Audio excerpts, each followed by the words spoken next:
professional counselor in the Dallas area, is growing in popularity for his treatment methods. How do you talk to kids about terror? And with social media and television, it's everywhere, and it's unavoidable for kids. Rusty Lozano is the founder of the Center for Biofeedback and Behavior Therapy. He's also been nationally recognized for his work with brain mapping. He's created a gym to work out the mind. His office features an obstacle course. Rusty Lozano is a licensed professional counselor, helping children with headaches, with anxiety, ADHD, and more. Here's where Lozano comes in. He teaches kids how to think their pain away with something called biofeedback. A North Texas therapist is treating patients in this unconventional way. We have Rusty Lozano who's joining us today. He's a licensed professional counselor. He put together an unusual treatment for teenagers who are struggling with mental issues, except he's taking this now a step further. Rusty Lozano, a leading therapist and pediatric biofeedback therapist based in Texas at the Center for Biofeedback and Behavior Therapy. And Rusty, thanks for being with us tonight. Rusty Lozano, a father of 4 and also a professional counselor in Texas, says it's all about being a credible resource to your children. The Therapy Hour with Rusty Lozano, your dedicated resource for mental health news, views, and tips you can use. Brought to you by the Center for Biofeedback and Behavior Therapy in Addison, Texas. And now, here's Rusty. And good afternoon. Welcome to the show. I'm Rusty Lozano, your host, and thank you for joining us. We have a really good show today. Actually, it hits pretty close to home for me.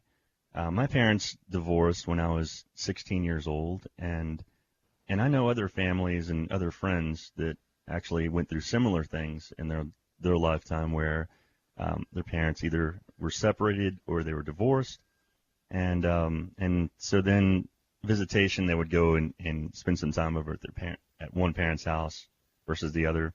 I was a little older, so it was really, I stayed at my mom's, and then my dad would come pick us up, and we would just spend a little time over there. It wasn't as substantial as it is now. Today we're seeing households and visitation with kids and parenting where there's 50%, time is split almost 50% of the time with one parent over the other. So our topic today is parenting in split households, and I have a great guest. I've known her a long time. She's a good friend.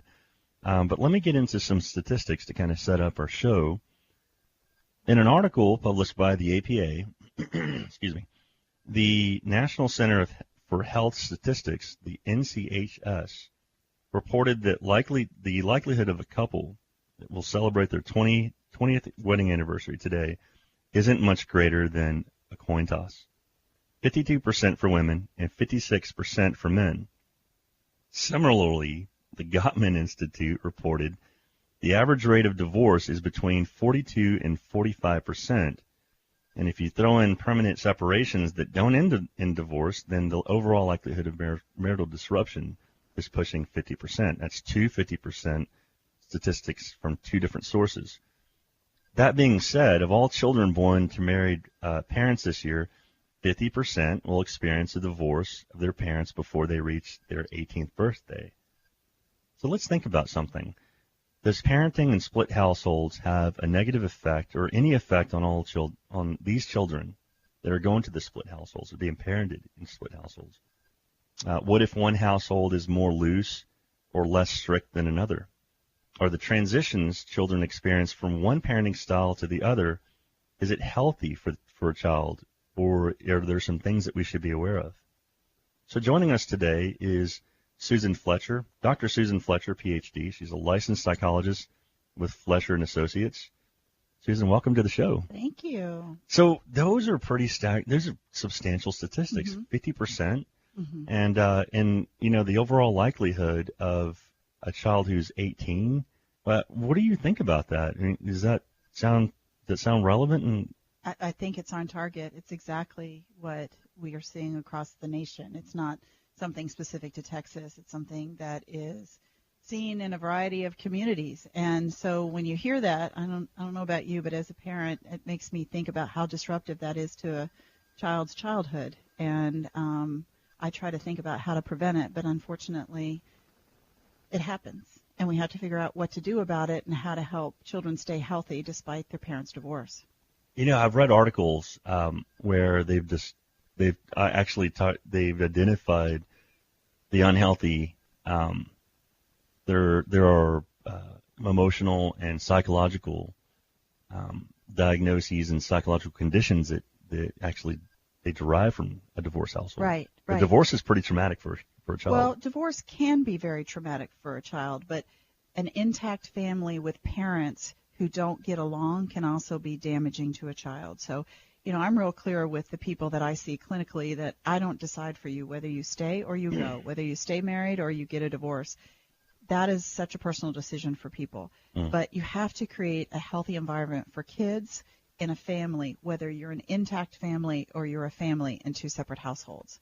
So that's usually how I approach it, because there's so much judgment that people feel when a marriage fails, especially if they're not the one that has initiated the marriage ending or the reasons why a marriage ends. So really, if we're going to look at it from the kid viewpoint, we have to look at whether it's an intact family or two separate households. What are the things that can create a healthy environment for kids to grow up in, where they, whatever the trauma is or whatever the disruptions are in their childhood, don't go on to interfere with their ability to have healthy relationships going forward? Do you think that a child should learn what caused the divorce? You're going to be surprised by this, but I'm going to say no. I really don't, because it's hurtful. If you're going to take a 12-year-old and tell him that your daddy had an affair with his secretary, or your mom ran away with the tennis coach, or, be more descriptive about those things. Many times, while kids may say they want to know, what happens is there's this difference between truth and trauma. Right. So in an effort to tell the truth to a child, or a child wanting to know the truth, we can create further trauma.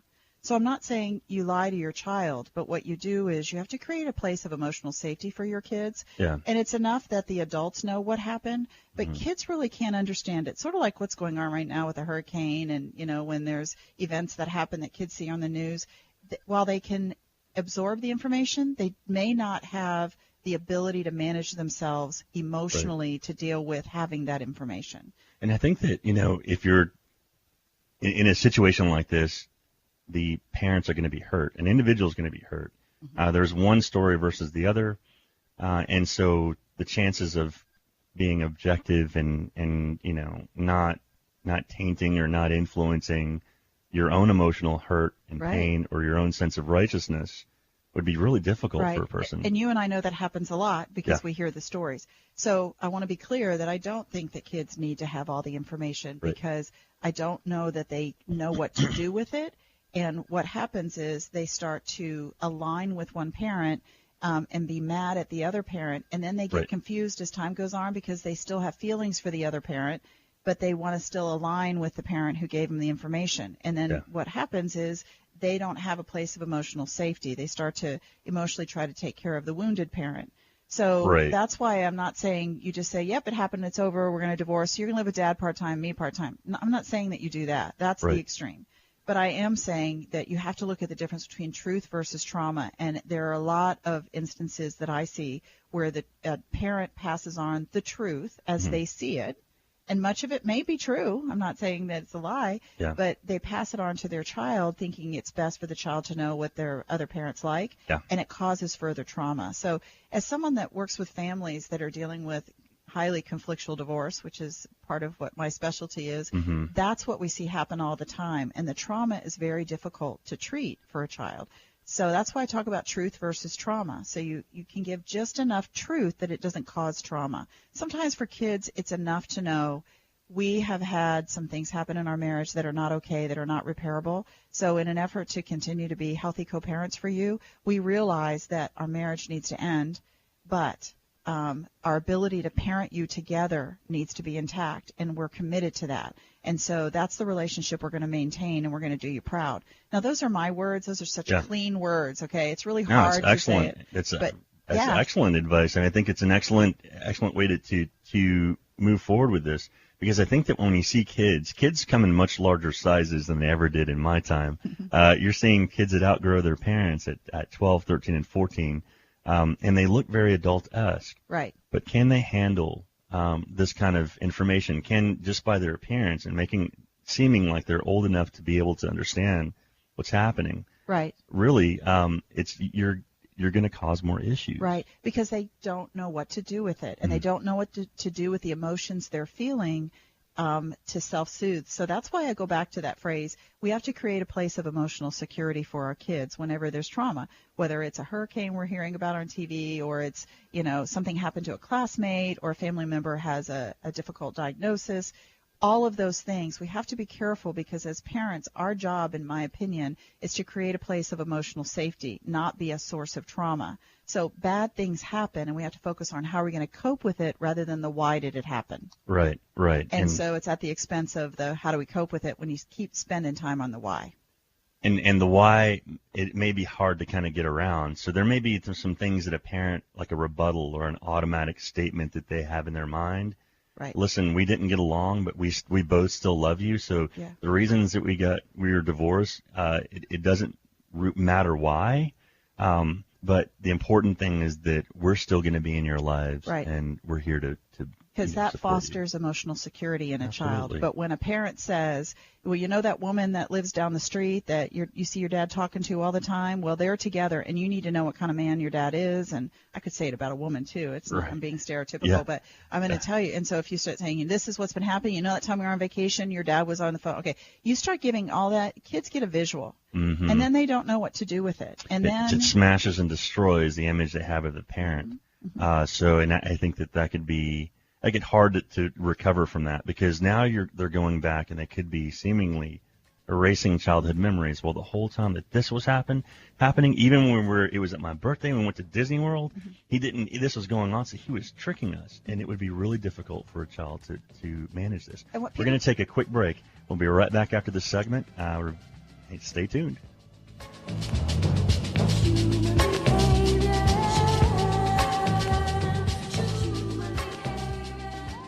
The Russ Martin Show. What are the little fish that hang under sharks? It's the ones you always see like in Shark Week. Oh, but what are they called? Pilot fish? Pilot fish, yes. Why are they called pilot fish? It's not like they're driving the shark. No. What are you doing? I'm driving this shark. The Russ Martin Show. Not to be left out, there's Leprechaun in the Hood, which came out in 2000, which was... Oh, man, he had to have a field day stealing gold teeth. Tomorrow morning, 7 to 11. Talk Radio, 1190. Guess how many Americans are unhappy employees? More than half. Maybe they're like Michael, who was going nowhere, working for peanuts as a utility company security guard.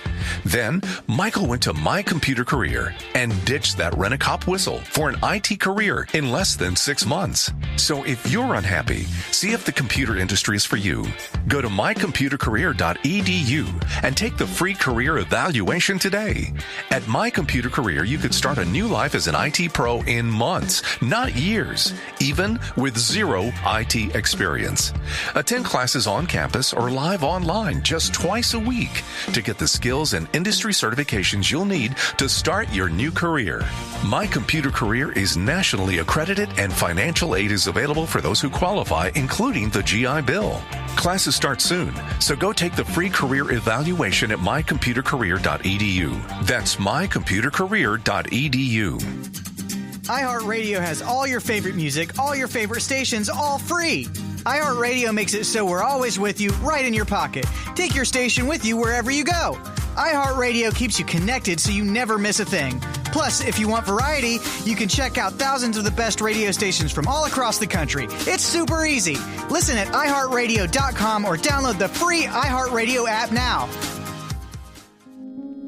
You're listening to the Therapy Hour with Rusty Lozano, brought to you by the Center for Biofeedback and Behavior Therapy in Addison, Texas. Hello, and welcome back to the show. If you're just joining us, we're discussing parenting in split households. And just before the break, we're with Dr. Susan Fletcher from Fletcher & Associates in Plano, Texas.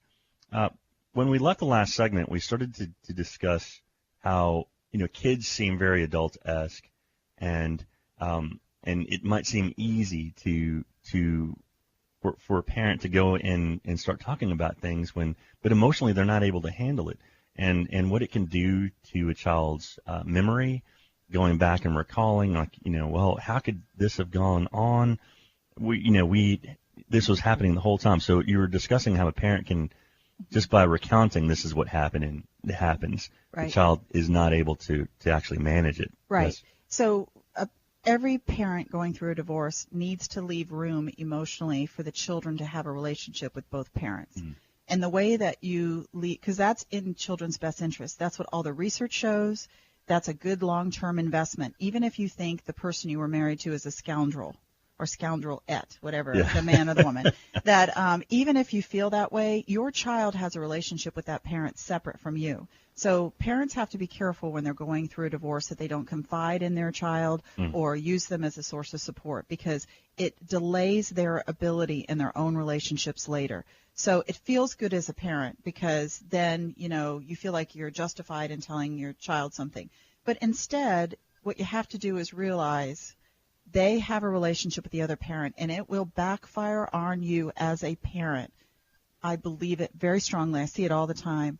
If you give too much information to that child, because while they may seem receptive to it, later they're going to reject it and they're going to be upset with you for it. Once they start to figure out what you've done, they'll feel like you campaigned against the other parent, and it hurts your relationship because it's stressful. But it's not an immediate thing, but it's the thing that we see as therapists working with people going through a divorce. It's the thing that happens with kids. I have lots of kids who have divorced parents who come back as adults later or come to me for the first time as an adult saying, I want to rekindle a relationship with my dad, but I know that feels disloyal to my mom, or rekindle one with my mom, it's disloyal to my dad. So it's about loyalty. And so we're talking about emotional intelligence here. I mean, let's just use the phrase. And so if you really are invested in your child having healthy emotional intelligence, then you will do things to foster their ability to handle things rather than campaign to get them on your side.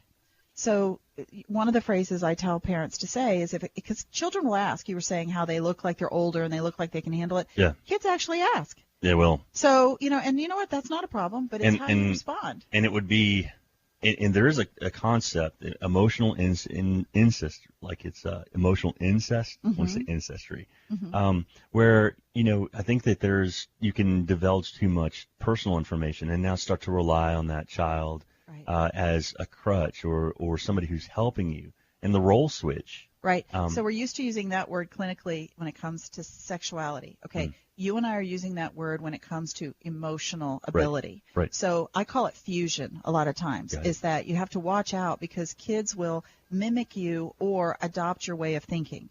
And then just like we know with politics, this is the example most people understand, you talk to them about who the best candidate is. And then as they get a little older, they start choosing the candidate that you didn't choose just for the, just to show their independence, their emotional independence. So we have to be careful because when that fusion happens, you don't realize over time that fusion will go to the extreme the other way. They will polarize from you, and they will hold you accountable and be angry at you.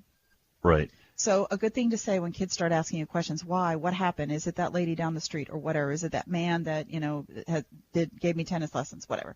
That a good thing to say is, you know what, while I would really like to tell you that, and I know you want to know, I'm not going to, and let me tell you why. Because I'm your mom and that's your dad, or I'm your dad and that's your mom. And right now, what I'm going to focus on are not the marital issues with you, because that's between your mom and I. And so, but what I want you to know is I want to do everything I can to help you have a good relationship with me as well as with your dad. And so me talking to you about marital issues is not going to help any of us, because that's the reason we're not together anymore. We have to focus on going forward, and that's the phrase. Use the phrase going forward. How we're going to operate as a family with two separate households. Right. And if there is a need for more emotional support or more of an emotional need, to really seek out professional help. Right. Let's switch gears for a second. Okay. How about rules in a split household? I'm thinking if one parent wants to seem like they're more of a fun place or a looser place than the other, that there might be some bending here of the rules and some continuity with how things used to be. Is this a common? Very common. And it's common among a parent who feels like they're in the one-down position because they're doing things to try to get the kids to like them better. So, like, I have a family that I worked with that the dad would allow the teenagers to have alcohol in his home. But the mom never would allow that because that just wasn't okay with her. And it's not okay with the law either, by the way. Yeah. So it's against the law, but also it wasn't her value. So dad would allow that. So the kids would go over there and have their friends over there, and they would drink alcohol because dad was more permissive. Okay, so here's one option. Mom can contact dad and say, that's inappropriate. You need to not do that. But I don't know if dad's going to take parenting advice from mom. Right. And I don't know that she would take And it might even be to spite the other partner, right? The ex-partner. But it feels like it's the right thing to do. Yeah. Okay. Right. But it's fueled by some of that. So this may surprise you, Rusty, because I don't always say the answer people think that I'm going to say, but I think it benefits kids that two households may have different rules. Yeah. Because in the workforce, we have different bosses. And there's different rules there's different rules at my parents' house, and I'm 54 years old, than there is in my house. Right. And my kids even know that. So we have to be adaptable. That's a really important skill for all of us. But what I think, so let's use the example with the alcohol. So what the mom's choice would be, in my opinion, the best choice, is to teach her kids about healthy alcohol. Never mention dad. Don't mention all that stuff over there. She can say, I know y'all drink over there. I'm not okay with it. And I want you to know, I want you to learn to be responsible drinkers. Right. This is what I expect of you. And then she has to do a very good job of role modeling herself, responsible drinking. Take an Uber with friends when she's going out. So that she's not drinking and driving, and make it visible to the kids, but not lecturing to the kids. Sure. Because that is your option in your household. Role model the responsible behaviors, because in the other household they're staying up to 2 playing video games or on school nights. Yeah. Okay. But then you have to be able to talk with them about being responsible about your schoolwork. Right. But you don't mention dad's household. It isn't me against him or her against me against her. It's about what's in the best interest of your kids and hold them accountable where you can for those things. Absolutely. And it's not to say that the household has to be the exact same. I mean, you're talking about two separate personalities, partner and partner, and then now this is what their realm would look like if it was just them. So if differences occur, and there are differences in time, curfews or types of foods that we eat, that's going to be kind of a common deal, but the essentials need to be communicated. Hey, Johnny got a 50 on his test, or this project is due, and he needs to do the makeup work. So parents do need to communicate those things and collaborate for the health of the child. And that's what I hear you saying. Yeah, so I'm not saying do it in isolation, but I am saying that there are some things that you have to watch it, because if your marriage failed because you couldn't communicate, you're still going to struggle when you're trying to co-parent. So you have to look at what are those things that are better in my control. So let's use the 50. You got a 50. Somebody got a 50 on a test, or a teacher calls and they're a behavior problem. Clearly, I'm a huge supporter of both parents need to have that information. The conference with the teacher needs to be with both parents, and don't sit there and tell the parent it's the teacher, it's the other parent's fault. You have to focus on where do we go from here, going forward, what's expected of us, how can we best help our son. Those are the phrases to use rather than talk about the backstory and the 50 reasons why it's happening. Yeah. And then talk about and allow yourself to be guided by the teacher about what she believes that child may need, and then give your input. So you have to come together on those things, but I don't want anybody to think you have to come together on a united front, because that's not true. But there may be some people out there maybe shaking their head. They're like, no way, I am not talking to that ice queen, or I'm not talking to that, that guy. Are there options that a parent can have to maybe mediate something like that, a communication? Well, there's things called parenting facilitators, and they're therapists who are trained. The Texas Family Code in Texas outlines what a parent facilitator's role is. And you can have, and many people, when they get divorced, have that option. And that parenting facilitator is the third party who's trained, and it's someone with a license like ours that sits down and helps you all learn the skills you need in order to address the differences for the best interest of your child. A lot of people, when this happens, when there's that kind of conflict between parents, they think the child needs therapy.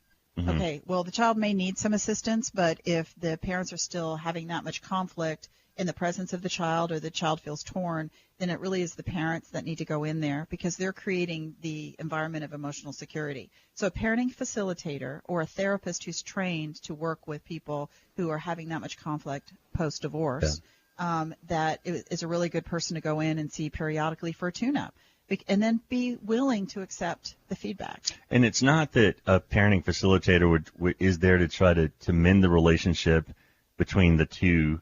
households, but it's really to kind of help mediate. Okay, there are some things that need to have continuity for the children, Right. and that's what you have to let go of. I'm not going to do what he says. I'm not going to do what she says. But if you're going to have your children visiting, for the sake of their own health and continuity in their own world, I mean, this is a necessity. And their future in healthy relationships. So it's important to recognize and be willing to say, I need some assistance. In our community, one of the things people can do is they can Google parenting facilitator and put Plano, Addison, wherever they are. And or people that specialize in working post-divorce with couples to deal with things. There are couples that I see periodically just to come in and get a tune-up, and it's the only time they're in the same room with each other. And they're very good over time saying, okay, going forward, how do we handle this? I mean, we have that about summer camp. There's conflict about all things. Summer camp, whether they can dye their hair blue on the ends. Right. And I don't ever think any content of the argument is minimal.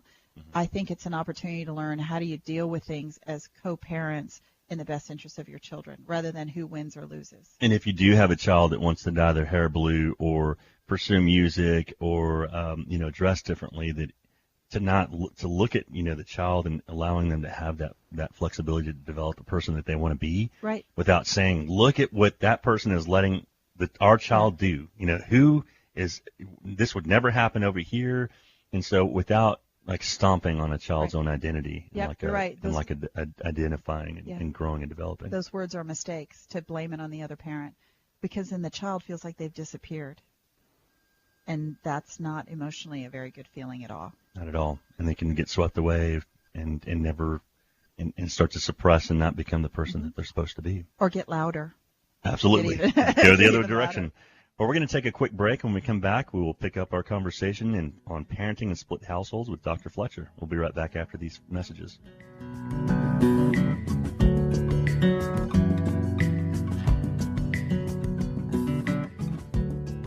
After work. See you guys tomorrow. After picking up the kids. After a long day. Let's see what's going on here.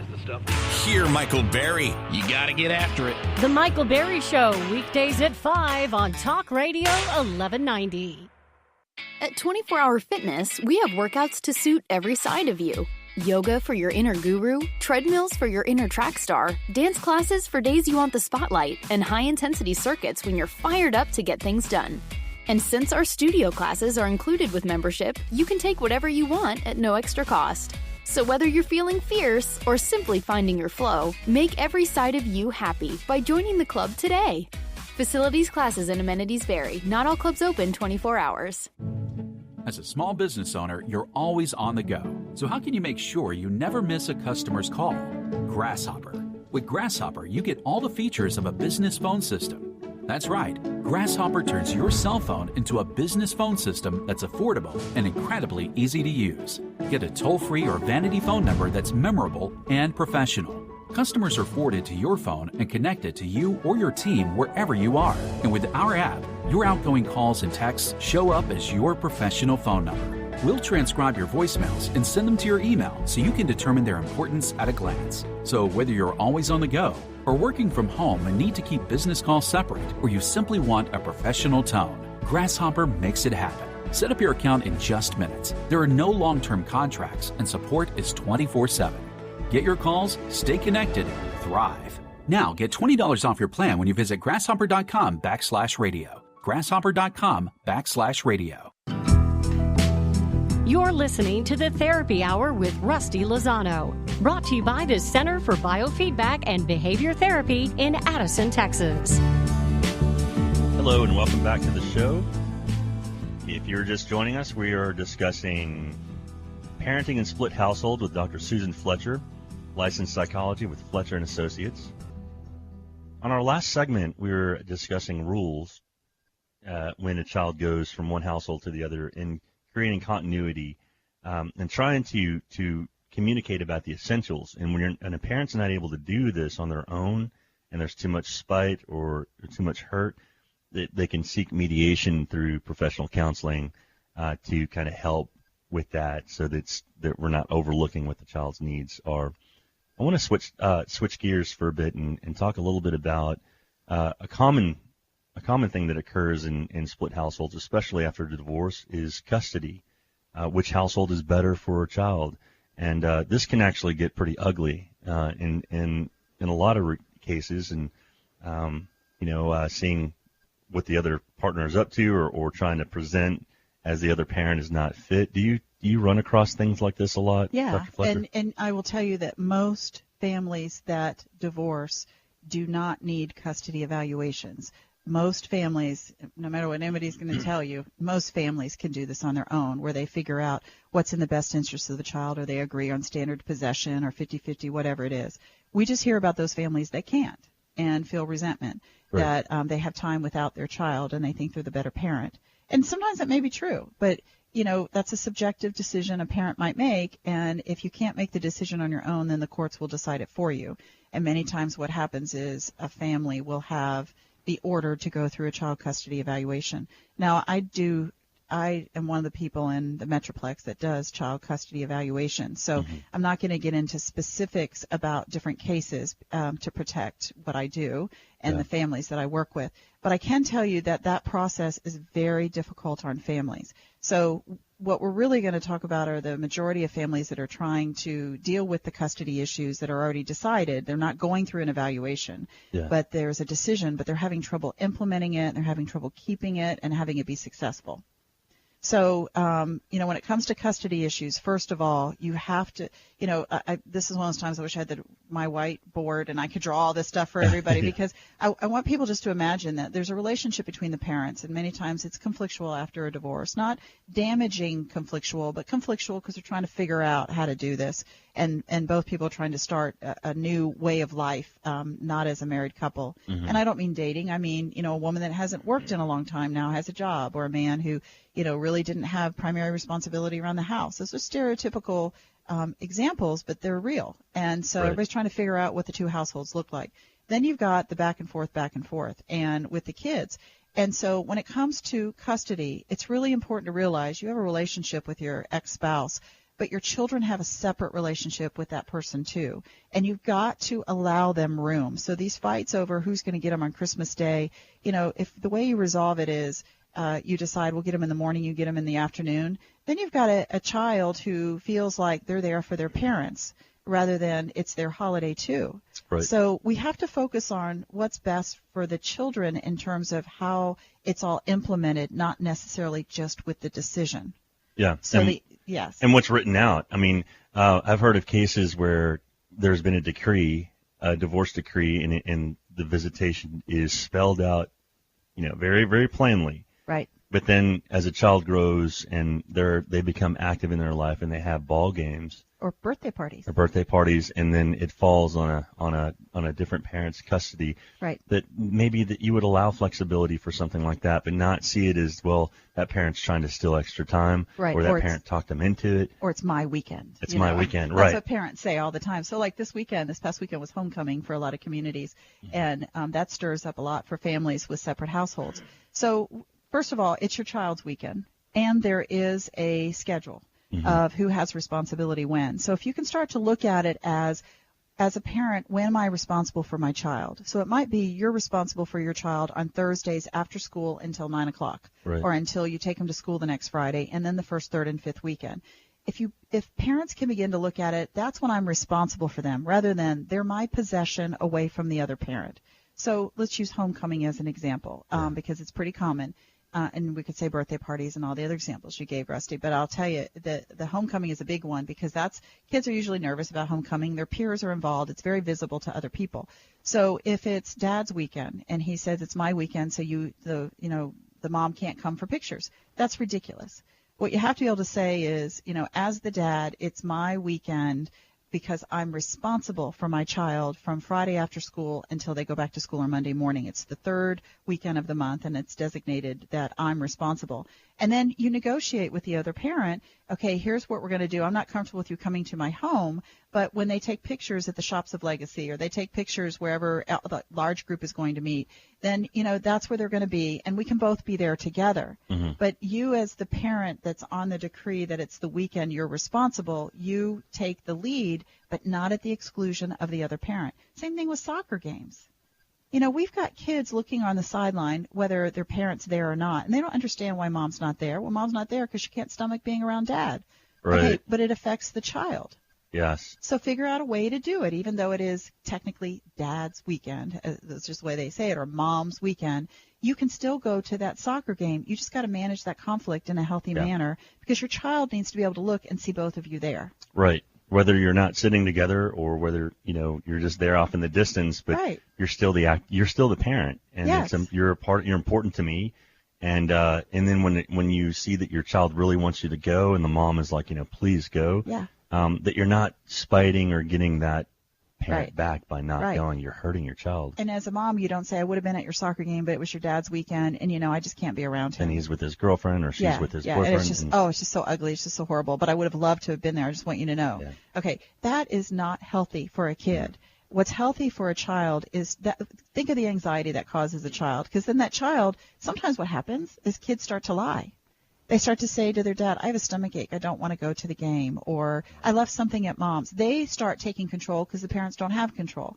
And they start doing it as a way to self-soothe and to try to deal with the conflict, because the parents aren't dealing with the conflict well. Yeah. So it's now, it is, the emotional elements are now starting to kind of boil over into the child's well-being. What about, like, using a child to find out what's going on in the other household? Okay, can I just say it? I hate that. And let me tell you why. Because the position that puts a child in, and let's be fair, Rusty, sometimes kids ask to do it. Mom, if you want me to, I'll record it when I ask you. Oh, that's terrible. So, you know, it doesn't matter whether it's a child or the parent. It's such an unhealthy thing. And it's unhealthy because you're teaching your child to be manipulative. You're giving them a double message. You won't like it when they do it to you. They're trying to control their environment. Okay, well, as parents, we need to create an environment where our kids can feel emotionally secure. So it's horrible. And there are a number of instances as a child custody evaluator where I have data, what people have done to try to prove something, but it's at the expense of their child. So somebody out there might be saying, well, Dr. Fletcher, shouldn't they try to prove it? Okay, but don't use your child through that. Protect your child from that. And if you're in a highly conflictual divorce, talk to your attorney about it. Because here's what happens, and I'll be very brief. This is what happens. Something's brought into court. Say it's a divorce that's an ongoing divorce. Custody hasn't been decided. You're in the middle of all the conflict after someone filed. And then you have a recording that your son made when he was talking to his father about something. And you present it in court. Okay, no matter what, the chances are very high that that dad is now going to confront that child. And then what happens is the child is left somewhat unprotected emotionally because he's got to answer to it. So there's more conflict. You're inviting more conflict. Yeah. And then it's hurtful because you've included the child in your conflict in a way that they don't know how to handle. So it's one thing to ask your child to get data from mom's house or dad's house. But it's another thing of what do you do with that data and the trauma that causes a kid because that data becomes visible. And that's just not okay.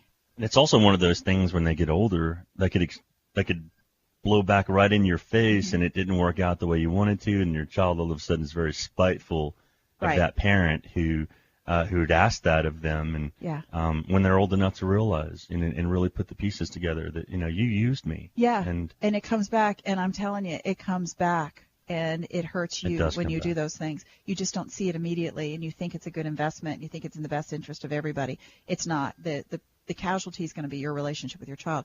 So before we go to the next break, I want to give something I think is really important that you just touched on, is that what you and I are talking about here as clinicians working with families is that we're talking about what people do wrong. Okay, I want to be clear. It's not just what people do wrong. Mm-hmm. It's that they had an alternative, something that was healthier, and they didn't do it.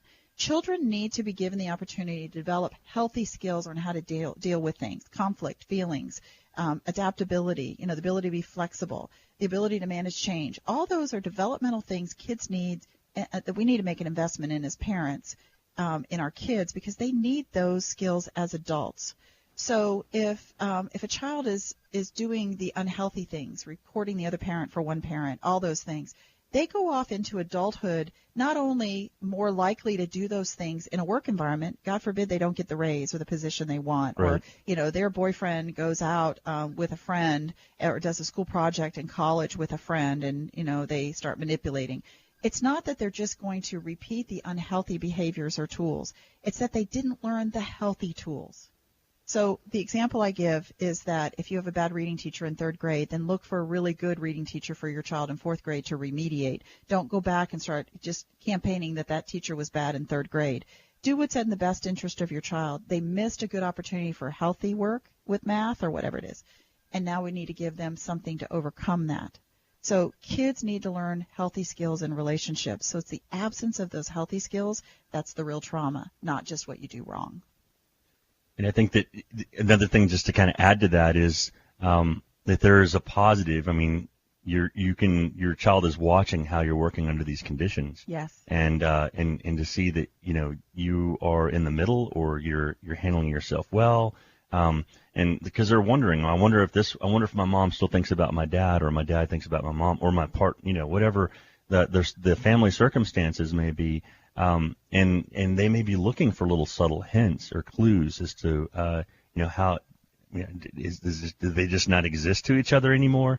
So in a sense that they may be sniffing around for some little hints of that. And if there's an inkling of anything negative, they'll pick up on it. They will pick up on it, and they'll like take sponges. Responsibility. Yeah. They'll think it's their fault. They're very egocentric at this age. Exactly. I think that's it's something that a lot of parents don't realize. They don't. So it's important just to be, get educated on some of the things that we're talking about today. There's lots of books that you can buy on Amazon. I have some things, through my website that people can see. But, get educated. And I think that we're going to go into that in the next segment. But just real quick, a quick statement on what people can do to maybe bridge the gap. We'll come back just a second. We'll be right back after these messages. It's a longer than I thought.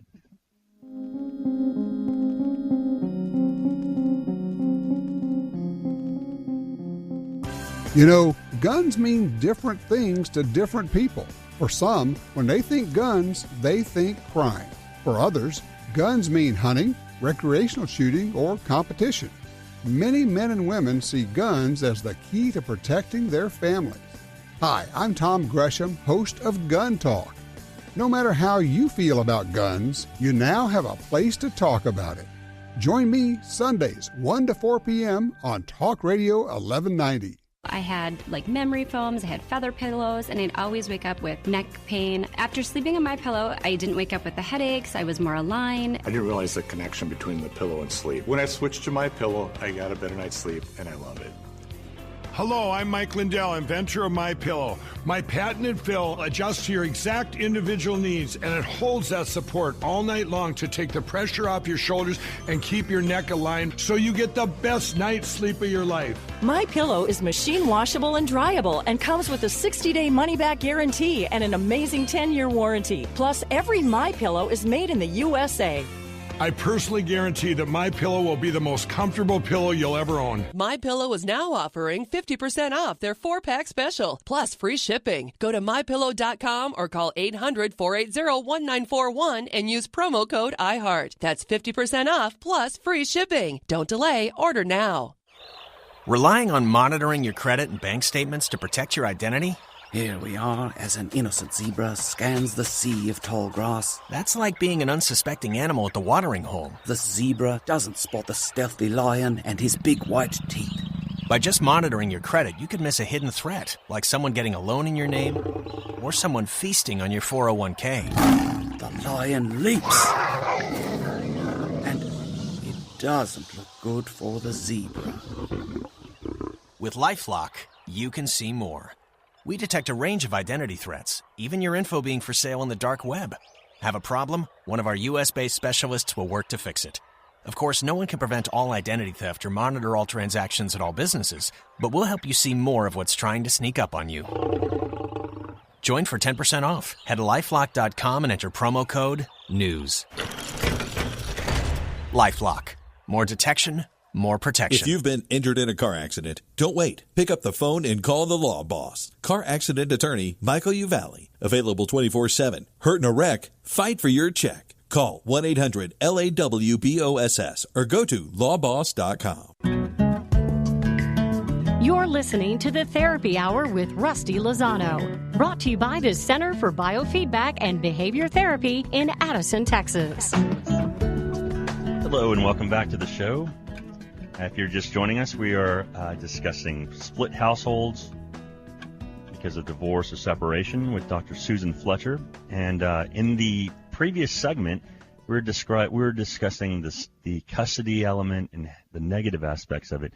But then we started talking about the positives. And what I wanted to go into is, there's an opportunity here because kids, they are egocentric. I mean, they look at themselves and, am I the reason that they're divorced, or am I the reason they're not getting along? And there's an opportunity here for kids to actually start to develop a positive from something that was not so positive. Right. So I want to talk a little bit about this, pursuing more of those healthy ways and making a positive out of a negative, like lemonade out of lemons. Yeah. It's difficult enough to see that the parents aren't together, but then you're understanding that they do care about you and they love you, and that's the really the sign and the message you want to send to your child. Right. So how do we talk to our kids more about this in a positive way, the split up, maybe a custody situation, in a more positive spin? Okay. So I like that you're saying positive spin. I always use the word healthy because sometimes it's not positive. And for people who may be listening to this who are still hurting from their marriage ending and this may seem overwhelming if we ask anyone to be positive. But if we ask them to be healthy, that's better. I tell people in relationships all the time, sometimes it's important to think of what do I need to do to be healthy versus happy. Because sometimes what makes us happy isn't healthy. And we could give all those examples for all of us. So for many areas of our lives. And then I want to mention, you said egocentric. You know, that's a word that you and I use a lot, but I want to just help people that are listening understand that, you know, when you have a child and you come home and, you know, just intact family, just adolescents, you know, somebody that's 13, and you come home and you say, and they say, what's for dinner? And you say, oh, I'm making meatloaf. Ooh, gross. I hate meatloaf. Are you going to make that again? I would love, let's just go out. That's an example of a child being egocentric because it's all about me. They don't care that, you know, you're on a budget or, you know, you thawed the meat out and you got to use it tonight or it'll go bad. You know, it's all about me. So when we say egocentric, I want to make sure people understand they already see that with their kids is that it's all about them. They're more important than other people. They're not narcissistic. They're adolescents. And that's a normal developmental thing.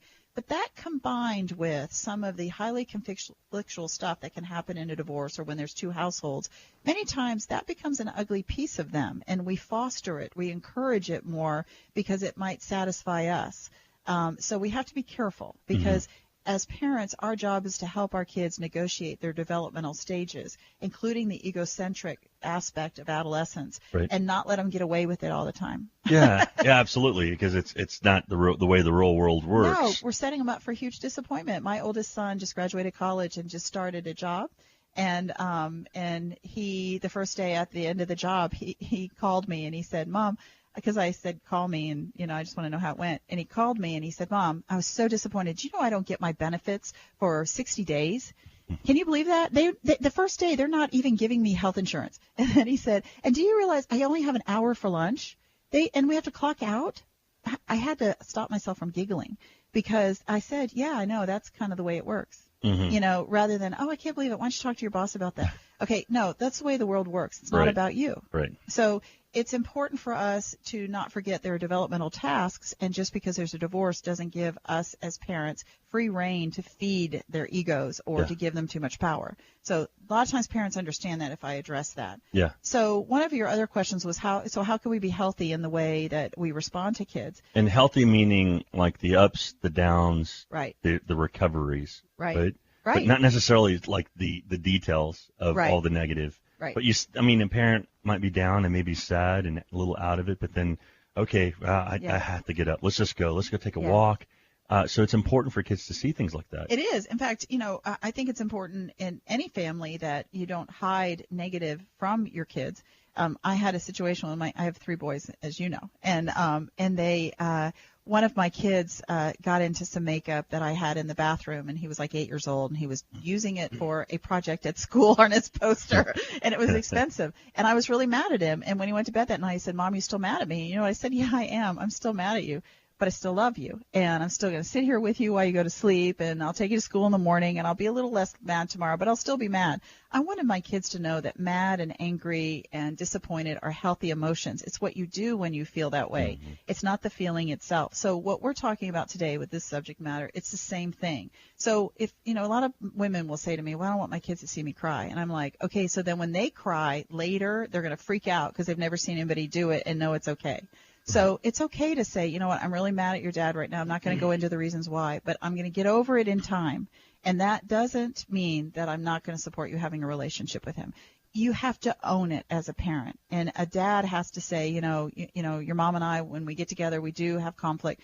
And they may not use those words. Those are my words. Right. But I want you to know I'm working on it. I need you to just be patient with me. You say that to your child, just be patient with me. And I want you to know because of you, I'm going to do everything I can to have the best relationship I can with your parent. There's 3 things I tell people kids need from us as parents that are really important, and they feed into everything else that they need. They need to feel loved. They need to feel significant, and they need to feel capable. So when you start saying, I'm sure your dad will say no if you ask him if you can go out with friends on the night that's his night. Okay, you interfere with those 3 things. Mm-hmm. So loved, capable, and significant. So what you do is you encourage your son if he says, Mom, I want to talk to Dad about this, or Dad, I want to talk to Mom about this. Just as if they said, I want to talk to my boss about a raise. You don't make it about the boss. You make it about how do you ask for something and what are the healthy ways to do that. So you give your child some skills rather than use it as an opportunity to talk about what a scoundrel the other parent is. Right. So feeling loved, significant, and capable, that's why we don't talk about it as it's my weekend as a parent with you. Versus it's better to say it's my responsibility. It is your weekend. You're the one that has the birthday party. So your dad and I will spend some time talking about how we're going to figure that out. Yeah. Because that helps them feel loved, significant, and capable. And I think that it could actually send a pretty powerful message to your child if you say, look, I know it's my weekend and I really want to see you, without guilting them. Right. But I know this is important to you, and I support you, and I think it's important for you to go. So I want you to go, and you and I will catch up again sometime. Right. And the emotion and the experience a child would walk away with a statement or a gesture like that would be just so magnificent. Right? But let's take it one more step, Rusty, because you and I know that's a healthy behavior in their own relationships later. Mm-hmm. So if kids learn how to do that from their parents, they're going to enter into their own relationships with healthier skills in their own relationships. The fear we have is kids that grow up in divorced families are destined to be divorced themselves. Yeah. Okay, well, not necessarily. There are some people, because of a divorce, a family came together and got the attention they needed to have the skills that they were lacking. And so there are plenty of people whose parents, and you just used your example at the beginning, that they gain healthy skills because of it. It gives them a reason to get healthy. And that's unfortunate. I wish it didn't take divorce, but it is one of the outcomes. Yeah. I mean, there are some positives that can definitely develop from that. And I think conflict resolution is probably one of the more powerful ones that is an ongoing for 18 years, right? Right. And people need that with their roommates in college. Yeah. People need that with their bosses. They need that with their neighbors. And so we have to look at it as I am responsible as a parent to give my child the skills that when they launch on their own that they can use to be a healthy individual and have the greatest chance of success in their own relationships versus the child saying, I'm never getting married. Look what happened to my parents. No way. Okay, that isn't what the outcome should be. Right. And there are ways to prevent that being the outcome. Letting them see. I mean, I think that they're watching the entire time, and we have to know that. Mm-hmm. So, Susan, tell me a little bit about how can people find you, and tell me about your practice. I've known you for a long time. We're I know your family. We're friends. We're close. Tell me. You know why, Rusty? Because you're one of the good guys. Thank you. So are you. You're one of the great ones as well. How can people find you? So I have a website. It's FletcherPhD.com, and anyone can go to my website, and there's really good content on my blog. So you just click on blog, and some of what we've talked about is on the blog. It's good information, not just about divorce, but also just about healthy relationships. But people who are going through a divorce and are having difficulty with 2 households, they're going to find a lot of information there. The other thing is I have a newsletter, and if you go to my homepage on FletcherPhD.com, you can sign up for my newsletter, and you'll get things in your inbox that just give content. I do have an e-course, which is called How to Help Your Children stay healthy in your divorce that people can purchase. And that's on my home page also, and they can purchase and get that information today. I'm not going to, fool them and say, you can't have it for, until you pay me more money, Yeah. But that's the only thing on my website is that e-course that there is a fee related and all that's in there. But everything else, all that content's free. My newsletter's free. And my job, in my opinion, is to get content out there. And if it makes a difference and helps people stay out of a highly conflictual divorce or out of a divorce or helps their kids develop to feel loved, capable, and significant, then I've done my job. So all that's there on FletcherPhD.com. Excellent. And one statement to sum up the entire topic of parenting in a household. What's one statement that you would want parents to walk away with from listening to the show today? Mm-hmm. Is that that kids are not doomed just because there's a divorce. In fact, it could be the beginning of a new opportunity for them to learn the skills to have healthier relationships with both parents as well as all the other people in their lives. And that's a powerful statement. It's not over. Our job as parents will even go beyond college because complications and life skills and the different things that life throws at you, it changes. So your wisdom is needed throughout a good majority of their life, yes. College and beyond. And I know that with a child who just graduated college. Our kids are growing up. It's crazy. It's fun. Yeah, to hear an update on your son, it was just really blown away. I mean, time just really flies by. It does. It really does. Well, you've been listening to the Therapy Hour with Rusty Lozano. I want to give you some information on our show. If you go to Facebook, the Therapy Hour with Rusty Lozano, you can actually listen to the show. It's going to be broadcast there on Spreaker and on the website, onlinebiofeedback.com. There's a new link that's just up and running, and it has all the shows. You can go back and listen to archive shows that we have, and I will have this one up this afternoon. Well, thank you so much for joining me, Susan. It's so great to see you again. To see you. And you guys have a great afternoon, and we'll see you next week. Take care.